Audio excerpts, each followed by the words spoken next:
welcome. My name is Kwabena. Welcome. Today I want to share with you Decolonizing the African Mind. Decolonizing the African Mind. Please share the channel with your friends, with your family.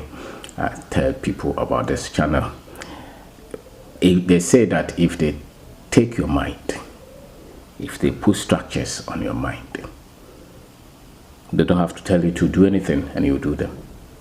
That's why some people say that, oh, but was somebody forcing them to give what they gave?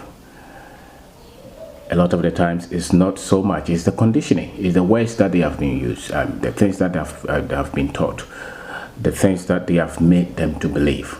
If you want to control any people, just focus on what they hear and what they believe about themselves, the information that they are taught. So a lot of the times it does not matter the level of education or even the status of the African in any society. Much of it is what they know about themselves in the past, in the present, and what they hope that their own people can achieve in the future. And if these things are not corrected or are not taught well, you constantly hear Africans doubting and asking a lot of questions and blaming themselves. If you see an African who defends Africa, an African who wants to give opportunities to Africans, if you see any black person anywhere who respects Africans and hopeful and trusts their intelligence and wants them to prosper, that is an African who has been able to deal with the structures that have been set all these years to control the mind of the African. Colonization, as they have it, when the Europeans came to Africa and they were here for at least 3 centuries or so before they partitioned the continent. And then when they partitioned the continent, they were also here for another 100 years or so. Then, they say that they gave independence to the Africans. For instance, in Ghana, when they say that they came to colonize Ghana, much of the story is which part of Ghana did they colonize and which kind of areas did they colonize. And it was that even true that our people submitted their sovereignty to them. Much of it, we've been told from the point of view of Europeans. This education system that they left, the media that they use, the things that they have taught about us to the rest of the world, much of it is only one point of view. And most Africans have grown up with just one point understanding of what happened and what continues to happen. And as a matter of fact, what they believe. That's why the most part of the world, they have no regards or any respect for Africans. And sadly, most of the Africans themselves have very little respect for themselves because of what they know, the information. So you cannot decolonize the mind of the Africans until you start to let them know that there is more information that they have to access. And because a lot of the things, when you put them together, they don't make any sense. They don't make any sense at all. So, for instance, sometimes you are sleeping and you hear people with megaphones and preaching. And the things that you hear about is in this world, when you die, you will not take anything to heaven. It doesn't matter what you acquire on this earth, go to heaven. And what is important is going to heaven. Material things are not important. And the same people see around the community and they see how much people suffer, what people don't have to eat. And you are telling people that they should not focus on the things on this earth. So how would we solve the problems that we continue to meet? And yet the same people, when we give them visa to travel to another part of the world that they think is developed, and I wonder how they develop anyway, they will be glad to accept those visas to go. But at the same time, the person picks microphone and he tells you that don't focus on the things of the earth.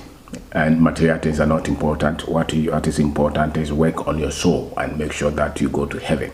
These are symptoms of the kind of gospel that was interpreted to the Africans.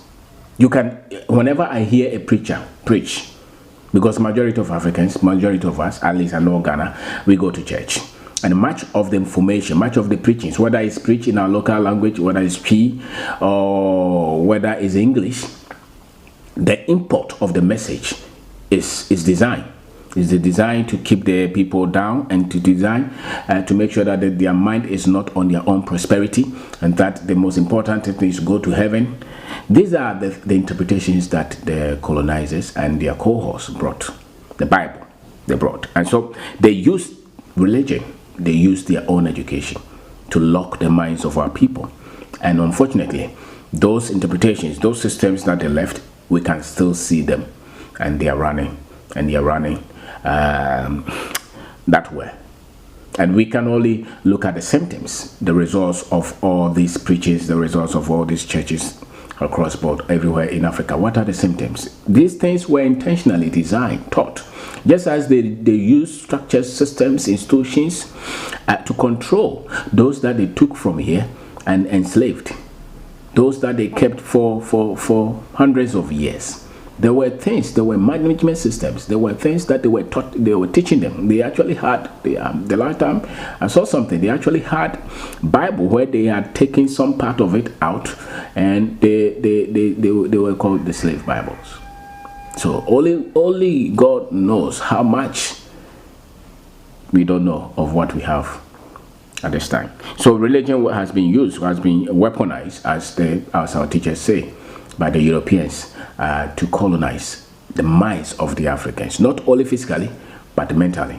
And the mental colonization is still ongoing. You can see it. You can see Africans who wear suit and tie in this hot weather and feel very proud of it. We speak English and we want to talk like English people. We have to change our names. We have to. A lot of the times you go through time, you see Jesus, his picture. I don't know who took the picture of Jesus, and he's a white guy with blue eye, and he looks like a British man or Scottish or somebody from Germany. Who was that the picture of Jesus? Why do they still insist that we keep this kind of pictures? It's part of the colonization of our mind. And part of the intention was to make sure that we never become prosperous as a people. It is structural, it's systemic. You must understand that. It's structural, it's systemic, that our people will continue to be in poverty. What do you see almost all the time in all the global networks, especially those from the West? They constantly use Africa is poor, Africa is backward, Africa is disease. It's part of the agenda. Tell them that they are poor. Constantly let them know that they are poor. It was an agenda, and that they should focus on going to heaven. That is an agenda as well. It's a program. It's not that it's true. So they must love poverty. That's why when you go to church, they tell you, blessed are the something there, you say, shall go here. And look at the scriptures that they continue to emphasize. Look at the Bible, how many quotations, how many verses that we have in the Bible. But the most prevalent ones, especially in Africa, are the ones that are constantly telling you to go to heaven and forget about the wealth of this earth. Constantly they are telling you that. Go to any church, whether it's the Orthodox, the Catholic Church, the Presby, the Methodist, or these new churches, again, it's the same time. They tell you bring the resources to them, and if you don't bring it, you will not go to heaven. These things were taught us, and very few people have studied this to confront it and to correct it, because until the minds of our people are decolonized, our problems will continue. Even if when we are making headway, even when we are prospering, and even when we are developing, we still doubt it, because then we are using somebody as the standard, and that was part of the structure, that was the part of the system. So make sure that they do not believe in anything that they have, and make sure that they are not confident in their own abilities, and make sure that they don't have proper knowledge of their heroes, the African heroes, those who were fighters, those who were innovators, those who were prosperous business people, those who were kings and queens. Make sure that they don't, and they use the school, they use the religion to continue to emphasize and impress this on the minds of our people. So teach them never to believe in prosperity and riches. And that's why when you go to school, you see the structure of school. They're always telling you to look for a job. They're always telling you, to work for the government. They always, they are not telling you to. How many of our children go to school and they tell them that you can become wealthy? No, that's not what. It's tailored to make them limited in their own capacity, in their own intelligence. Look at our tax laws, for instance. The tax laws that have not been changed, that have not changed so much since the colonial times. They were set to make sure that our business people, our entrepreneurs, our society will continue not to prosper. Now, the minds to change them, the politicians to change them, who taught them, who educated them, who trained them? They're still not aware that these tax codes, these tax laws, these structures don't fit, and that so long as we continue to have these laws, look at the waves that the waves that our lawyers and judges wear. They just prove that our minds are still under colonization, unfortunately. And as painful as it is, those are the things that we must confront. So that way, the weaves that they wear, they just prove that there are a lot of things that we are not going to, we have not yet attacked them, and we still, they still continue to work, and they still continue to work to make us, to subjugate us, and to portray us as a people who are poor and who have nothing, and who must not have confidence, who must not have riches, who must always look up to a white God, a white man, for direction and for power and for riches and for help. And that's why it's in the minds of our people. That's why they have the big contract, and they will not give it to their own people, but they will give it to a foreigner, a white man especially. They will tell you that they have the expertise, they have the money, they have the technology. When are your people going to have the expertise, the technology? Even in areas that our people are making strong effort, we still doubt their capacity. It's a program that is set, and from father to son, from mother to daughter, over all these years we have embraced that. That's why when you see anything that is so well done, especially when it has to do with technology and thinking and innovation, people are shocked that was this done by an African? Why should you doubt yourself as an African if it has not been part of the design?